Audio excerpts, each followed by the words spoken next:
Hello everyone, this is Vikram Prakash and you are yet once again listening to Architecture Talk. Each episode we try and have a conversation with a contemporary thinker to advance the frontier of architectural thinking. I hope you have been enjoying these new conversations in this new year 2023, and today I am speaking to Professor Jeremy Till, who was speaking to me from London. And Jeremy, if you don't know him, is a British architect, educator, and of course writer. And he was the professor and director of architecture at Central St. Martin's and was also the Pro Vice Chancellor of the University of Arts, London from 2012 to 2022. But what drew me to the work of Jeremy Till is the work that he does with his research collective MOULD.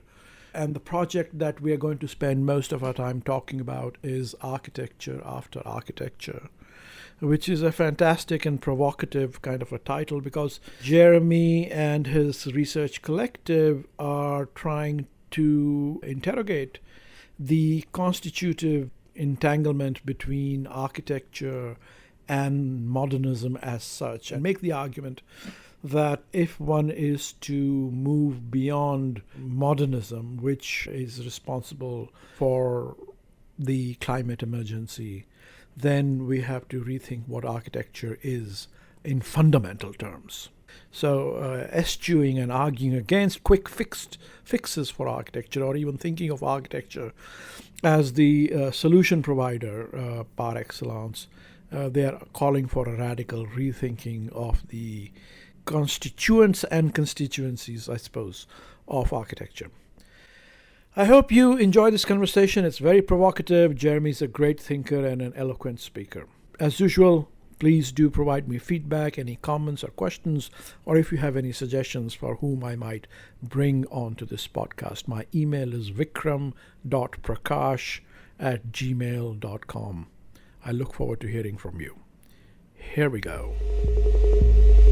Architecture is really the art and science of turning fiction into fact. Sometimes kind of real architectural life interferes with intellectual architectural life. There is no such thing as architecture. Hello, Jeremy. Welcome to Architecture Talk. It's such a pleasure to have you here. Thank you for taking the time out to have this conversation with me. I have been following your work for a while. Very provocative stuff out there. You have published and you speak constantly, and you have a series of publications and research labs. So thank you for all that you have been doing. And I thought I might just start off by inviting you to explain, what do you mean by architecture after architecture, or design after design? Seems to be a little bit of a contradiction in term. Why do we need architecture if after architecture? Well, that's a $1,000 question. First of all, I should just say I'm speaking on behalf of my research collective called MOULD. So anything I say that follows comes out of conversations and research I've done with them, but I take full responsibility for my own voice on this one. And of course, I never see myself as provocative. I see myself as speaking the truth. Provocative, that's for sure. I see myself as speaking the truth. And seriously, in a way, there's a danger if I'm labelled as a provocateur, because it also makes it easy then to marginalise some of the discussions, which, of course, I believe need to be central. That reminds me of Buckminster Fuller. You remember, he also sort of wanted not to be taken as a provocateur, but as something not very seriously. Yes. Yeah, the difference between him and me is that I tried to do things in half an hour where he did it in 6 hours. But anyway. He did. Sorry, go ahead. All right. So. Okay, so let's get to Architecture After Architecture. So the premise of this group project, which I'm doing, is that architecture as we know it is bound to what we are shorthandingly calling the modern project, which is the project follows a European tradition of the modern project from the Enlightenment onwards, the Industrial Revolution, capitalism, etc., etc. And our argument is that climate breakdown makes the very foundations of the modern project untenable, that we cannot continue with notions of progress, of growth, of ordering, of technocracy, on which are all tenets of the modern project, under the conditions of climate breakdown. Therefore, we need to think again, and maybe we can talk about how that thinking might evolve. So if climate breakdown makes the tenets of the modern project untenable, and if architecture is bound to the modern project in ways which I could explain and hopefully define, then the climate breakdown also makes architecture as we know it untenable. And therefore, the simple question, and I have to admit, when Tatiana and I bid for the project, Tatiana Schneider, that is, who's in Braunschweig, bid for the project, it was done in a manner which was meant to provoke, to ask the question, then what is architecture after architecture, if architecture as we know it is no longer appropriate or tenable? Right, right. Okay, so if we run with that thesis and we say that the climate emergency, or what you called it, I think the climate problem, is a symptom or an outcome, or the, let's say, inevitable consequence of the modern, I guess my first question would be, is the modern here totalizing? Is it everything, or is there anything outside the modern in the modern? Or is it everything? Ah, that's a really good question, because of course it's not everything, but in its most extreme mode, it would want to be everything.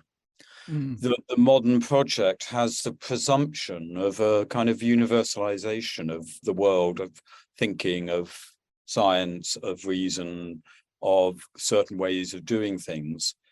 And therefore, it would presume to be the only way of seeing the world.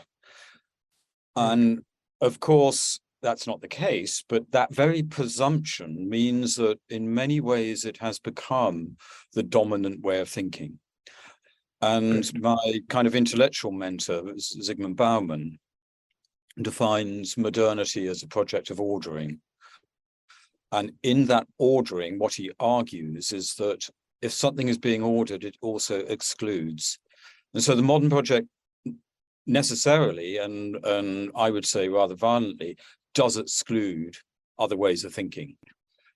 And that, particularly in relation to climate breakdown, is a problem. In as much as the argument that many people, not just us, are making is that one cannot solve climate breakdown, and I'm putting up my hands in apostrophes in the word around the word solve, but one cannot solve the climate breakdown with the very tools that created it. So therefore one has to look outside the ways of the modern to see other ways of addressing and approaching climate breakdown. Yeah, I mean, I wonder how you would connect and distinguish what you are saying from the position of somebody like Donna Haraway or Anna Singh, who would like to characterize the climate breakdown as a consequence, as I read them, of the Plantagenocene or capitalocene, rather than, they oppose the idea, the not calling it consequence of the Anthropocene. But would your reading of the modern as this dominant project be mostly coterminous with the idea of the Plantagenocene or capitalocene? Pretty much, yeah. And of course, I think those two, Anna Singh and Donna Haraway, are incredibly important thinkers of these issues. And so is Naomi Klein. And in a way, I think Naomi Klein's very direct association of climate breakdown with the violence of capitalism, it's pretty damn convincing. And so you can take that, Naomi's work on the one hand, or Jason Moore's on the other.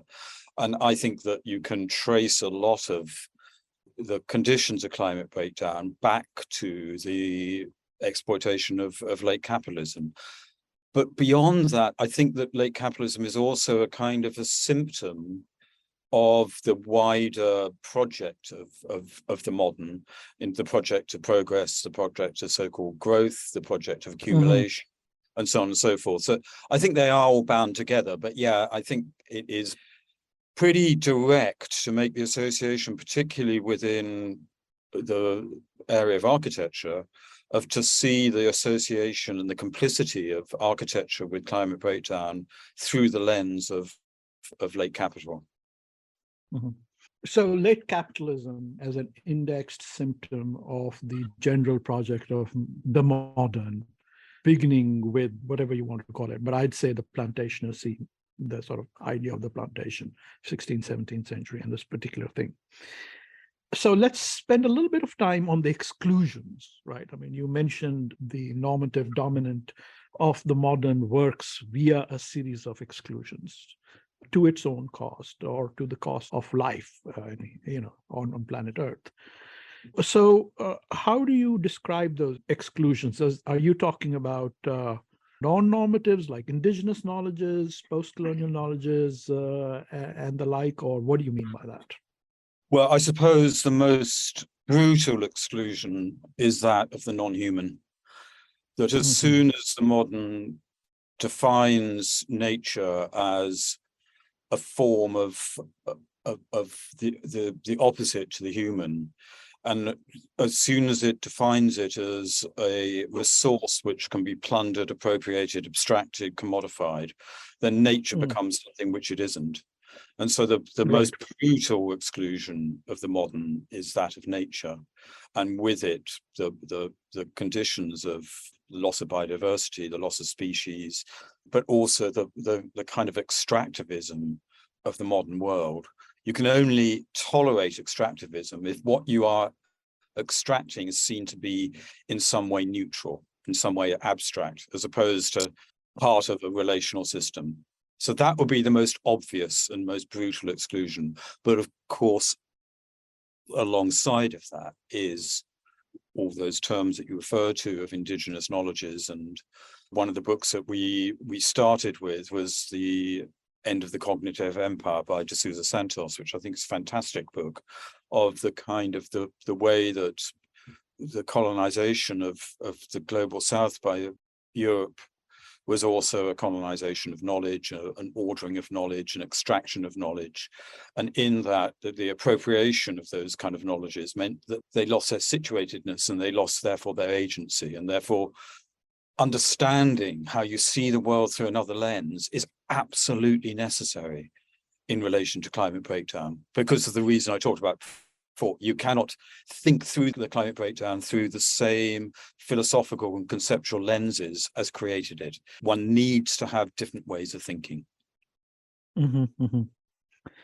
Indeed. So in terms of philosophical and conceptual lenses that created the climate breakdown, which you're describing as the modern, and as a central tenet, the production of quote unquote nature as simply a resource for extraction and exploitation.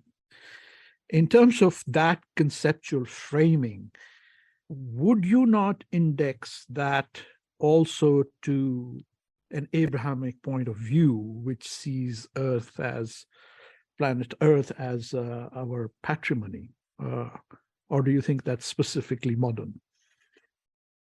I'm not quite sure I get that as a reference, because... Well, just the idea of, let's say, God made man and then made the earth as a non-living resource for use and exploitation of man, whereby, well, you could not an idea. In that terms, you could trace it back to a kind of, a biblical genesis. But I think that the particular conditions which we are now facing arise out of a very, very particular worldview of man versus nature. Now, I'm also another person I was influenced by, or particularly a book, was Bruno Latour's We've Never Been Modern, in which he says these kind of notions of separation of man, nature, culture, society, blah, blah, blah, was a project of the modern, but it's a failed project because he talks about monstrous hybrids, about how actually these things, the project has never really succeeded. However, I would say that conceptually and economically, and in many ways, the kind of the societally, the conditions of the modern project are still with us. I mean, one only has to look at what's happened in the UK. I mean, it's shameful what has happened in the United Kingdom politically in the last, 3 months, with the rise and very quick fall of an extreme right libertarian agenda in terms of growth, growth, growth. So you only need to see that, and that all comes absolutely directly through from a certain reading of how the modern project is about progress and growth and order.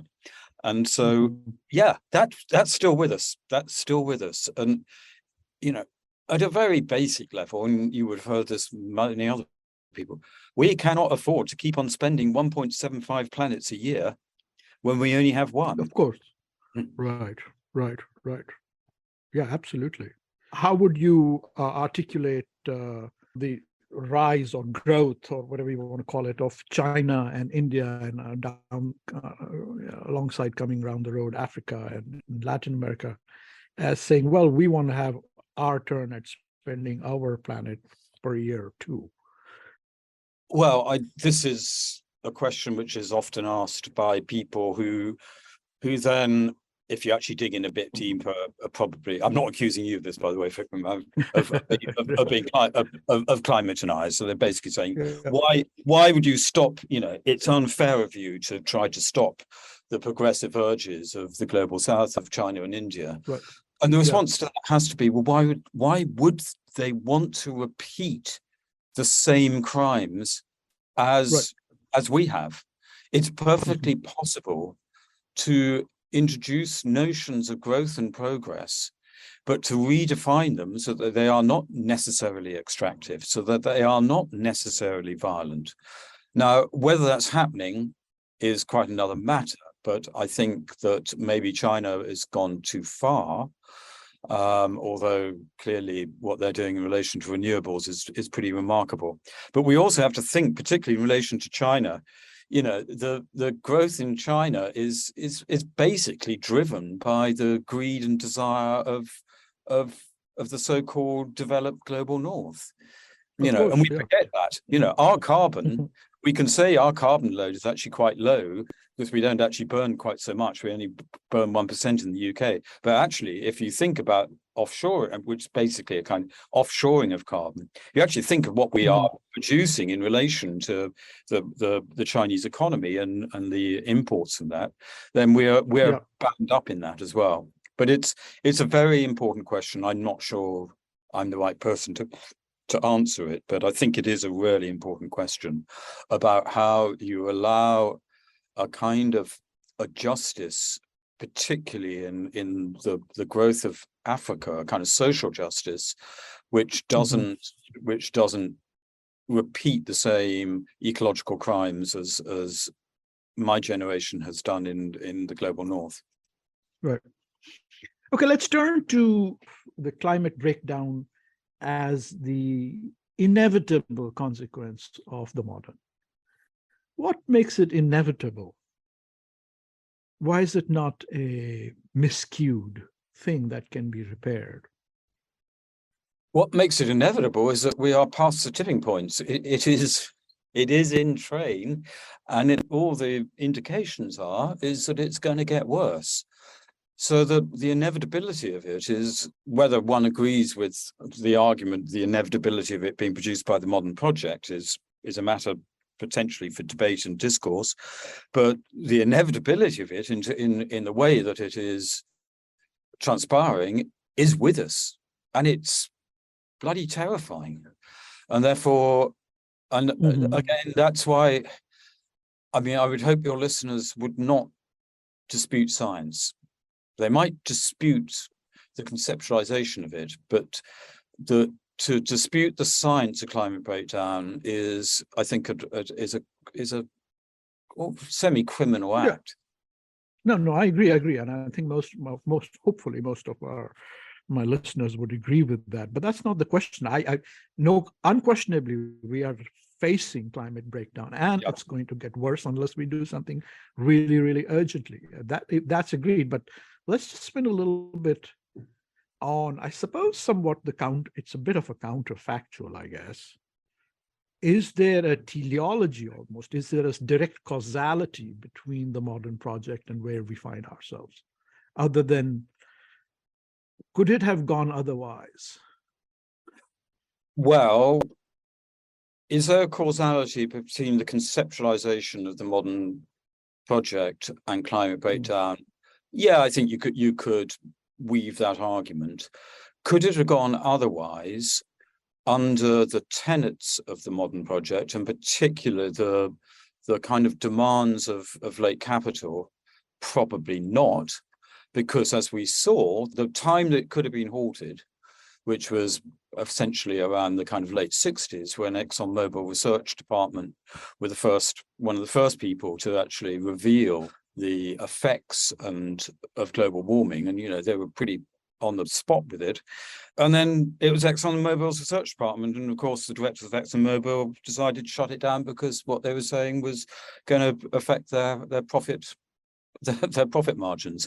Of course, So of course. at, Yeah. at the level of the addiction to growth which late capitalism puts on the table, has in its shadow an addiction to extraction of all types of resources, but most notably fossil fuels.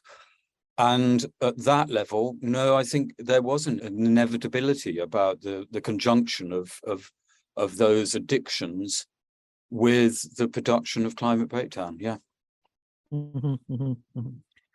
All right. So in that case, let's turn a little bit to the relationship between these addictions and architecture.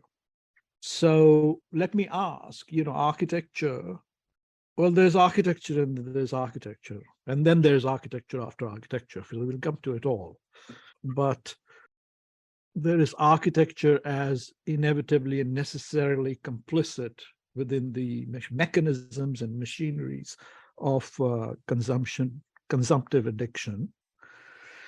And there's architecture also, let's say, as a discipline or as a point of view and position on how to live on planet Earth, which in some ways is the modernist position, whether you various shades, all kinds of arguments and, distinctions. So what do you mean by architecture is I suppose what you mean is constitutively implicated in this addiction project? Why do you see it that way? I love these questions because they're kind of making me really think and articulate. So thank you for those. Well, I think when one says architecture is complicit, people get really, really upset because they say, no. We love our planet. We are liberals. We are environmentalists, so on and so forth. So there's a difference between being intentionally complicit and just being a kind of handmaiden. And I think that you could argue that architecture has been, well, it's both a handmaiden and a vehicle. So let me go through the three. Handmaiden, I have to remember these because you kind of often say, there are 3 points here and you forget the third. So there's handmaiden, intentionally complicit, and vehicle. As a handmaiden, I think that architecture has been a brilliant representative of progress, because architecture is so in your face, you can't avoid it. And therefore, as a kind of symbolization and representation and spectacle of progress, architecture is really useful to the tenets of the modern project. And as those tenets got more hysterical at the end of the 20th century and beginning of the 21st century, as a kind of the churn of late capitalism and could spread its tentacles more and more widely, then so did architecture get more hysterical. And so you got, kind of the invention of a new formal so-called solution, but actually formal just kind of distraction on a yearly basis, so that buildings which were built in 2010 were looking pretty tired by 2013. So at one level, architecture is incredibly useful as a symbolization and spectacle of progress. And in both cases, there is an addiction to the new. The architecture defines itself through words like innovation, newness. The award ceremonies, you know, love all that kind of stuff, and will champion all that kind of stuff. So that's what is your thinking about the preservationists in this context? I mean, there's a whole cadre of preservation and adaptive reuse and all that. Well, I mean, I just think they're kind of false romantics, but in terms of what defines the new, the trouble is that the new is defined on very particular terms, which is formalist and technical and aesthetic terms. It's not defined on new spatial relationships. So let's just talk about new spatial relationships, which maybe we'll get to, because that's the nub of the argument. Right. If new spatial relationships may look like nothing, but actually be much more transformational. So the issue is that I would say that the traditionalists or the preservationists are exactly the same. It's just a different aesthetic, but their tradition is manifested through one aesthetic, and the manifestation of the so-called innovators, of the people who are manifesting and making a spectacle of the just to be future, are just another aesthetic. Yeah. So that's the handmade bit. Okay.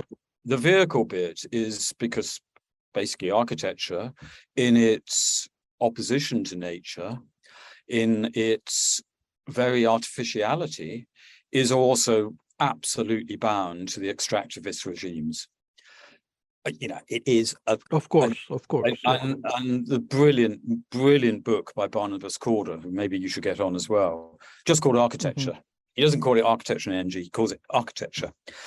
Brilliant book, because what he describes is how architecture's dependency on energy and its interrelationship with energy, and how cheap energy of the 20th century made possible, and that cheap energy of the 20th century is extractivist, it is production of global warming, but modern architecture became a vehicle for that extractivist regime. So that's how it is and of course, when you get the kind of very banal attempts to pull back from that by saying, oh, I'm going to make my building look more natural. So if I take something like Stefano Boeri and you put trees onto a concrete skyscraper, that I think actually just reinforces the very artificiality of architecture. It's nothing to do with nature at all. Sure. And then the final bit, so I will remember the third bit, which is good of me, is the intentional complicity. And that is, I suppose, this kind of sense of covering up the crimes of, you know, this latest project by Norman Foster of a 6 runway airport in Saudi, which they're saying is going to be LEED platinum, and they use the word sustainable. And I would say that is implicitly, intentionally, I should say, complicit with the climate breakdown, and they should be called out. They should be called out endlessly. And I'd probably get in trouble even by saying that in a podcast, but I think that they really need to look very closely at themselves and their kind of relationship with the growth of their practices, and then the growth of climate breakdown. And then then Norman Foster will go with Stefano Boeri to do a thing called the San Marino Declaration or something with wispy words about nature, and it just makes me scream. Are there any counter-normative strains or threads or intellectual traditions within the modern 19th, 20th, or even recent that you think can be pointed to as resistant and not directly or implicitly complicit? I should, of course, have the answer to that at my fingertips, and I'm now gone blank. But I think that, I mean, I suppose the most profound counter-conceptual way of thinking is Gaia, in its various forms, whether it is Lovelock or You mean Latour? Yeah. Latour and Lovelock, and all of the base, the sense of the planet as a set of interrelated ecologies which are being destroyed. I think the sense of Gaia is probably so important because it gets rid of the binary and it sees the world as relational.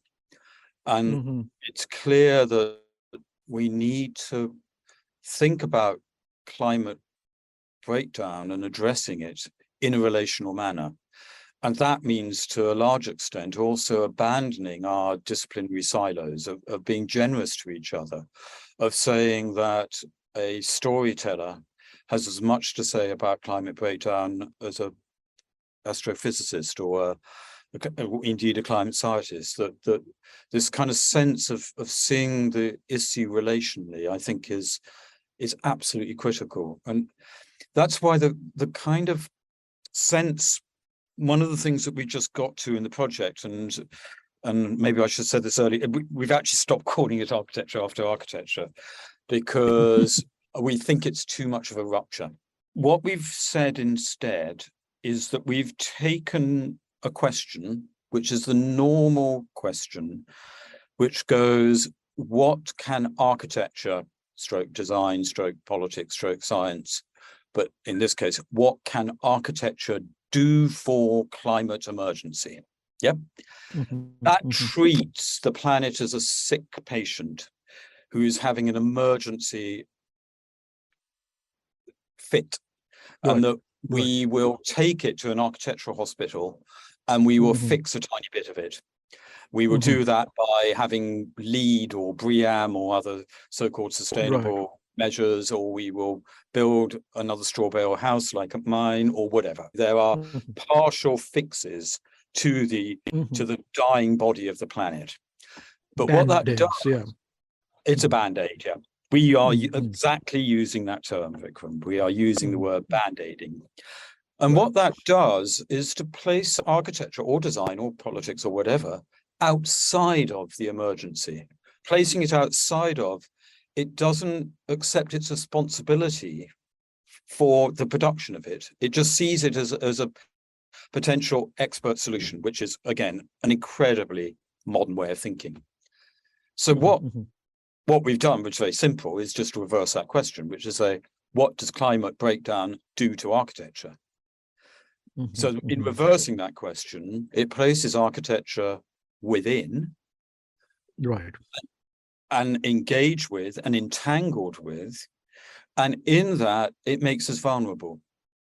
And it gets away from this kind of macro sensibility of the hero architect, sustainable architect, who is going to sign a declaration in San Marino and in that solve the problem of the climate emergency. And it makes us all vulnerable. It makes us vulnerable in your and mine cases as educators, because we can no longer just pronounce. It makes us vulnerable as professionals because we accept our role within the production of the climate breakdown, but also our both personal and professional vulnerability in the face of the disruption. And so what we're calling the project now is much simpler. It's just called Architecture is Climate. It's quite lovely. In as much as it just places architecture as a condition of climate, which is completely bound to it in every single way. But it also suggests that new forms of architecture produce new forms of climates. And so there's a kind of hopeful edge to it as well. Okay, well, let's get into what next in a moment, but just by way of a little detour, and perhaps a little bit of, as we say here in the US, a curveball. Why did you get into architecture, Jeremy? Why and how? Why did I? Oh, God. Yes, yeah. At a kind of personal level, my father was actually a really good architectural patron, and he got obsessed by modern architecture. He was a director of an adult education institute called Morley College. And interestingly, in 1975, I think, he was commissioning a new building, and he got down to a short list of 2, one of which was Norman Foster, and the other an architect called John Winter. And he chose John Winter, and so he could have commissioned the Willis Faber Dumas building, but he didn't. And so, and what do you think? You blame him, or you celebrate him? No. I regret that. I think Willis Faber is an incredibly important and brilliant building, so I kind of regret that my father. But I bless him too, because he chose somebody whose only other building was a tiny house. It would never happen these days. I actually went to Cambridge to read engineering, and I was so miserable that after 4 weeks, I went to the architecture department, and it's a strange system of patronage at Cambridge. If your college supported you, then the architects had to take you. So I can't draw for toffees. I was a terrible student at Cambridge. I mean, really awful. And they wouldn't let me back for the second part. And I sort of discovered my voice through teaching, which is strange because I'm not naturally a great designer, but I'm quite good at seeing things. I did design a house, but with Sarah Wigglesworth, my partner, which has some fame or infamy, depending which way you want to look at it. So I have engagement. Even in my engagement there was more kind of thinking about it and thinking through it, rather than sort of sitting down and doing a really bad drawing. I did do some bad drawings, but Sarah mainly did really wonderful drawings of it. But I suppose my breakthrough, and where maybe we can get on to in terms of architecture's climate, my breakthrough, as for many people, was reading Lefebvre. Although you can't really read him, you kind of just absorb him because the sentences are terrible. But it was, and just that very simple quote, which is, social space is a social product. And I suppose it was this realization that there's something beyond the aesthetics or the form or the technique, which is incredibly powerful, both good and bad.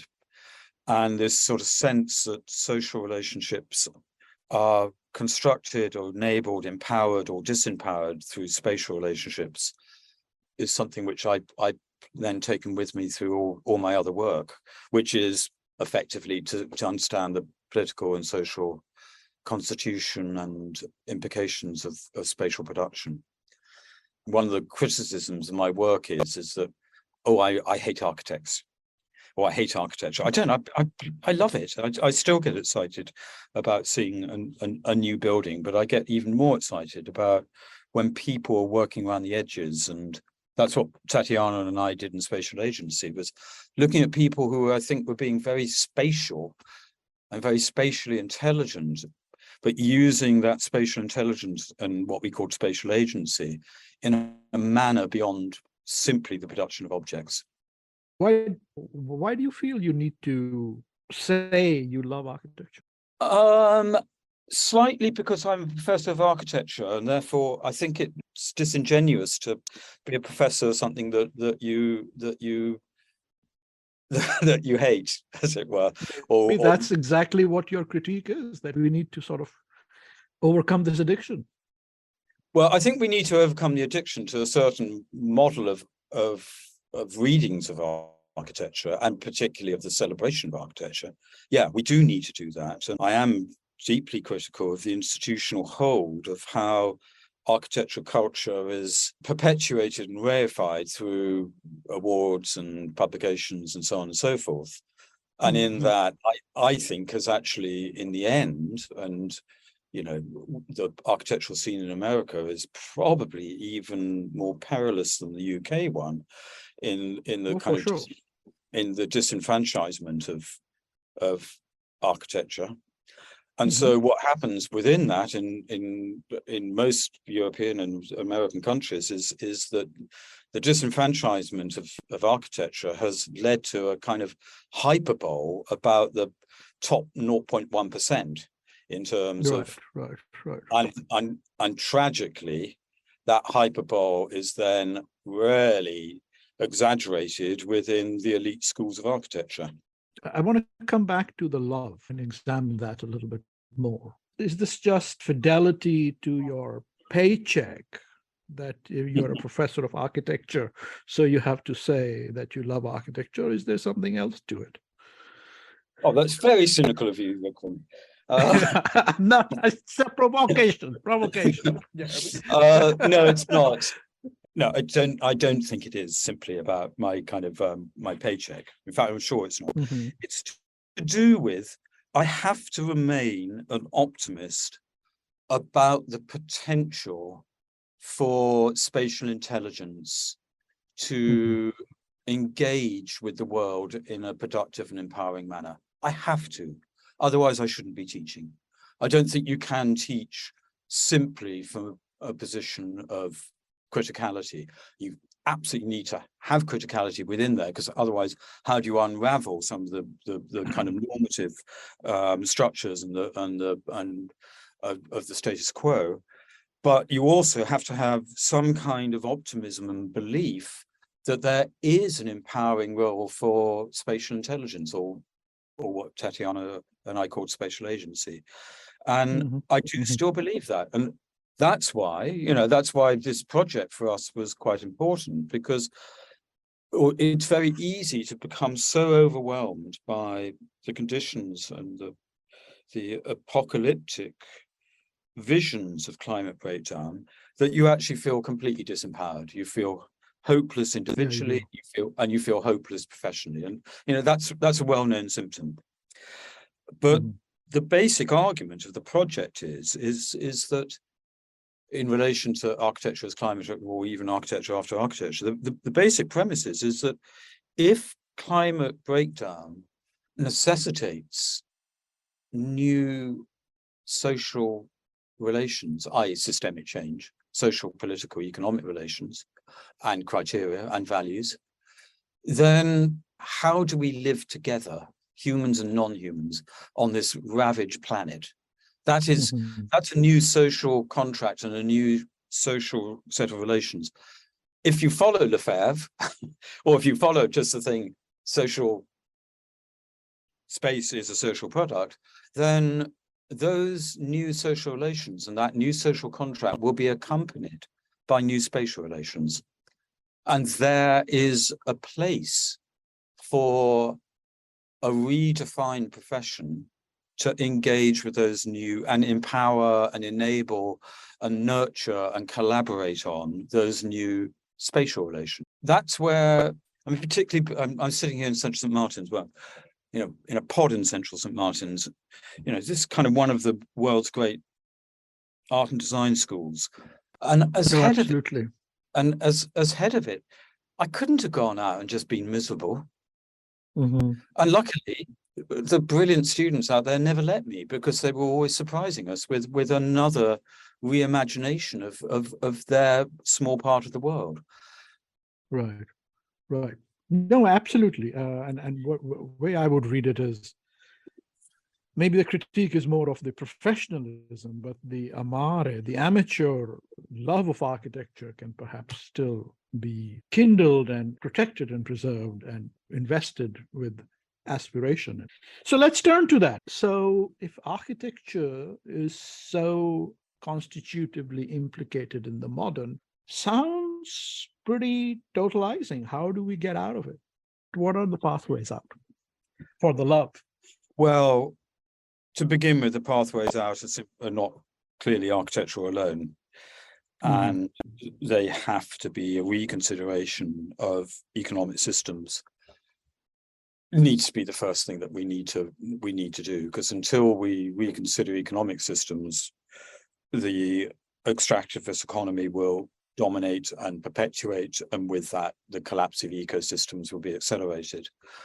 So that's why someone like Kate Raworth in Donut Economics is so important, because by conjoining an economic theory to an understanding of planetary boundaries, you begin to redescribe what an economic and hence social system of distribution might actually be to work within those planetary boundaries.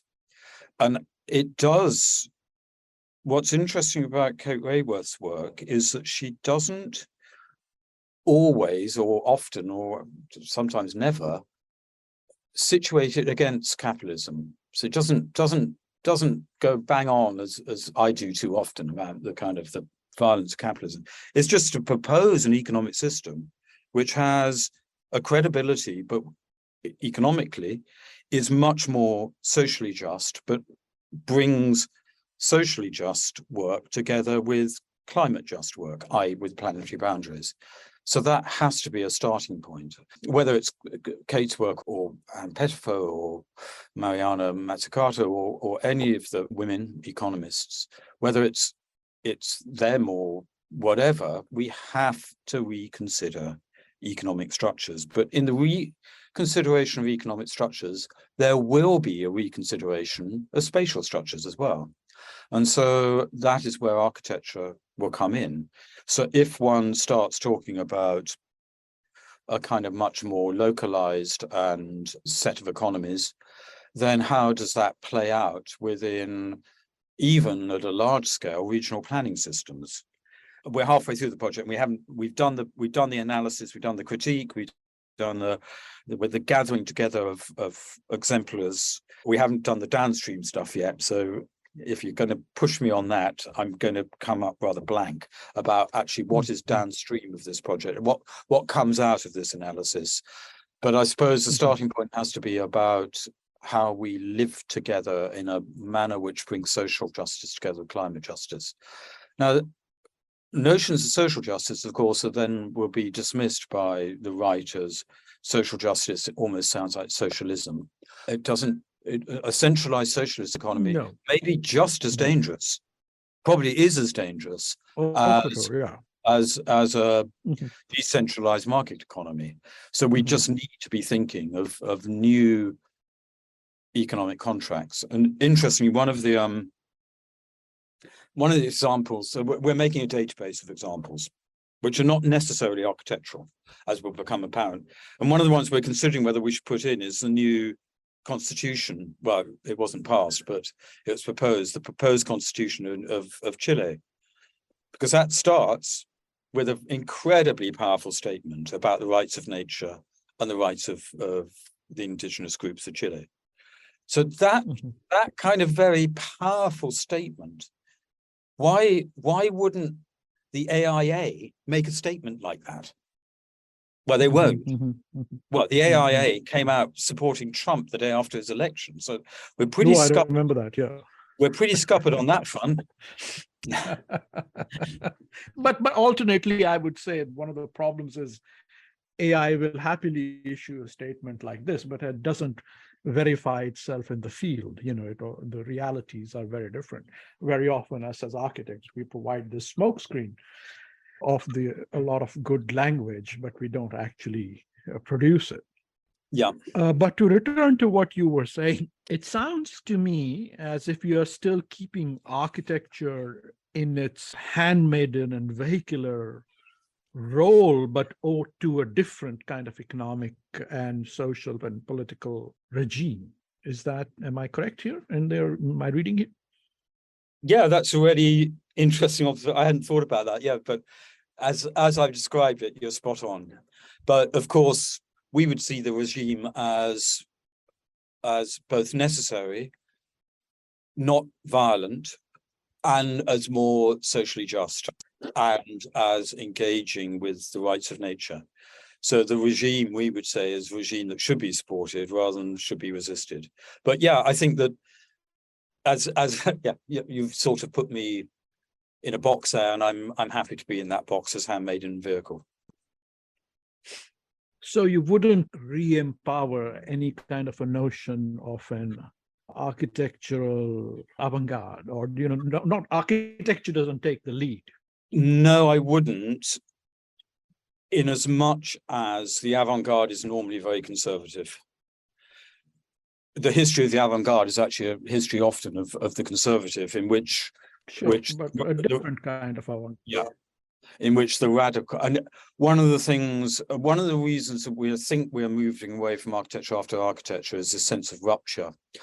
And there is a lot of architecture which proposes a kind of avant-garde take on the world. And the problem often with that, and I'd say particularly in some of the elite architecture schools, that happens. The problem with that is the take on the world is unbounded and ungrounded, and therefore actually isn't resistive or resilient in any way. It would just be blown away, because it's not bound to a critique of the conditions that are produced. In fact, it's probably a flight from the conditions which have produced the breakdown. And in that flight, it loses both its criticality, but also its situatedness, which is the kind of Donna Haraway term. And so the sense that any future has to be situated is really important to us, because then the future has a sense of both belonging and groundedness, which will give it a bit of a partial strength. And so what we're doing is collecting these little moments, these gaps in the present, which are emerging. And if you put them all together, possibly those will create a more resilient, I have a problem with the term resilient as it's normally used, but let's use it here, a more kind of robust future than the flights of fancy of which the avant-garde might be proposing. No, I hear you about the sort of flightiness, let's say, of certain avant-gardist positions, both in some kinds of practice and certainly academic studios. But I am trying to get to the business that you and I find ourselves in, which is, we both are, within institutions of architecture and in studio and teaching every day. And you said to me, you're constantly energized and made happy by the activities of your students and the sort of their thinking and possibilities. So what I'm trying to get to is, how do you articulate the love of architecture in this context more specifically, particularly if it critically and fundamentally includes a deprofessionalization and de-disciplinization? So how do you articulate that as a kind of a studio design strategy or architectural agency? I think you're saying spatial agency, as a spatial agency in the context of a design studio. That's, well, actually, Frank, I haven't taught in a design studio for quite a long time, so I'm not often confronted. Or a classroom, yeah. But yeah, it's a question that students often ask, and I feel very responsible about it, because it's very easy for me in my privileged position to stand up and rant about the kind of awfulness of the institution and the disenfranchisement of the profession and the complicitness of the profession. It's very easy for me to say that. And then they say, so Jeremy, what do we do when we graduate? And that always pulls me up short, and I always have to kind of reconsider my position. And I mean, I'm not naive enough to think that buildings are going to stop being built. I would hope that buildings that are going to be built are going to be as incredibly responsible to their carbon embodiment and production as they possibly can be, that we get away from greenwash, we get to really, really hardcore low carbon positive design. That should happen. I'm not naive enough to think that buildings are going to stop being built, but I am, as I said before, optimistic enough to believe that there are other ways of thinking through the new spatial conditions which don't demand the production of new buildings, through the processes of collaboration, through the design of use, through how buildings are used over time, of retrofitting, and so on and so forth. I think there are many other ways by which one can keep one's optimism going. And I suppose, and just go back to your thing of the avant-garde, one of my favorite quotes, which I guess you know, is by Amitav Ghosh in The Great Derangement, his critique of his fellow novelists. Well, it's much more than that. in which Ghosh says the climate emergency, I haven't got this completely right, is a crisis of culture and thus a crisis of imagination. Yes, So yes. you could take the reading of what we're doing as a shutting down of the imagination. In fact, it's completely the opposite. There's absolutely the space for the reimagining of the world, and we need that. And that's why I've been quite vocal in Central St Martin's and University of Arts London of positioning the creative sector as a core part of the discussion in relation to climate breakdown. So the discussion is not always a technocratic one, but is opened up, because I think Amitav Ghosh is absolutely right. You know, the crisis of imagination. Therefore, the reimagining the world is really important, but the reimagining has to be in relation to both a critical stance to the past, but also a kind of a situatedness in relation to the present, so that the imagination of the future is not this kind of unbounded utopia, but is always related to current and past conditions. Yeah, I mean, I think both Amitav Ghosh and also Dipesh Chakrabarty, I'm sure you've also read on this question of the imagination in the issue of the climate crisis, is something I'm very interested in.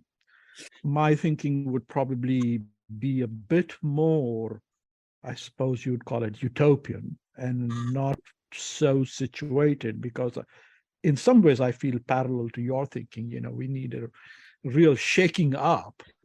Certainly a rearranging of the deck chairs ain't going to do it. So we need, I think you described it as a paradigm shift, both in not only spatial agency or economic systems and political systems, but also architectural thinking itself.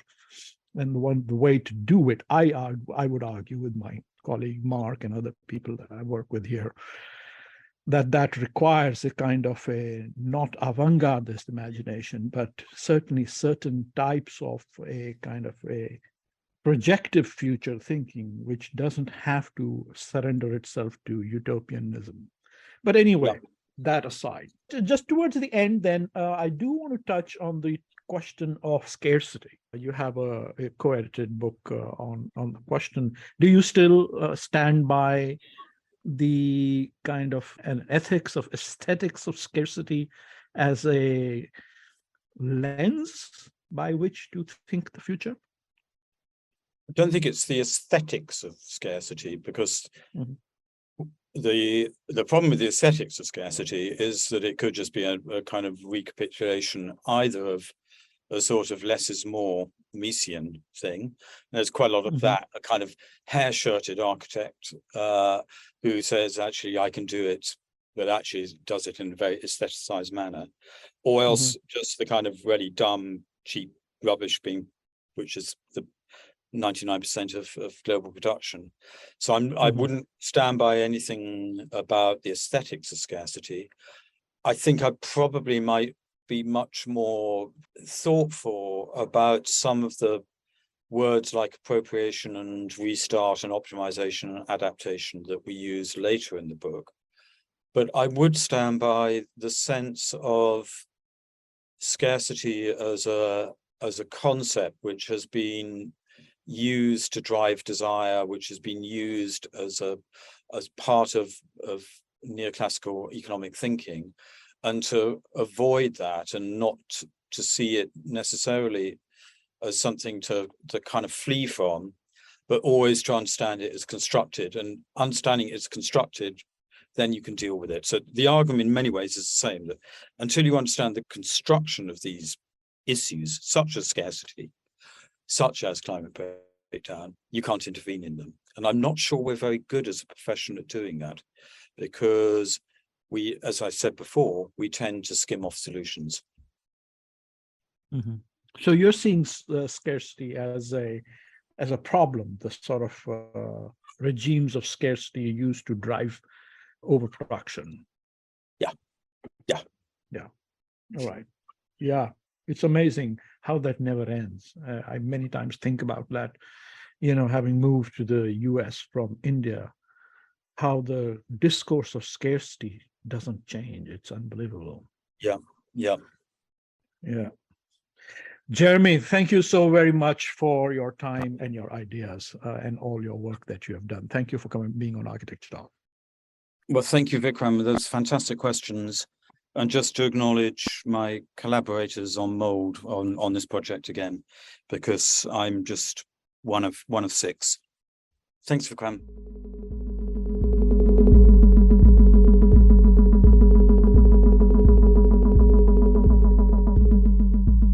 Thank you for listening to Architecture Talk.